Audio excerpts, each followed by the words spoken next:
Yaani wanawake hii Tanzania mmekuwa kama mawakala. Mnaingiziwa mimba, mnatoa.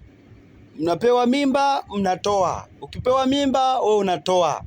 Mwisho wa siku unakuwa huna mimba ya kuingiza wala ya kutoa. Yaani kizazi kimefungiwa.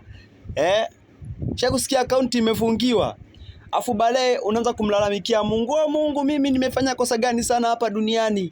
Mbona mimi tu umenitenga Mwenyezi Mungu? Unaomba, unasali, unaenda mpaka makanisani. Ulindosi.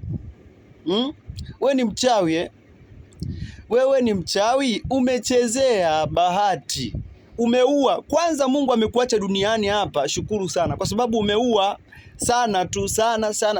Na Mungu bado hajakuhukumu na amekupa nafasi ya kufanyaje?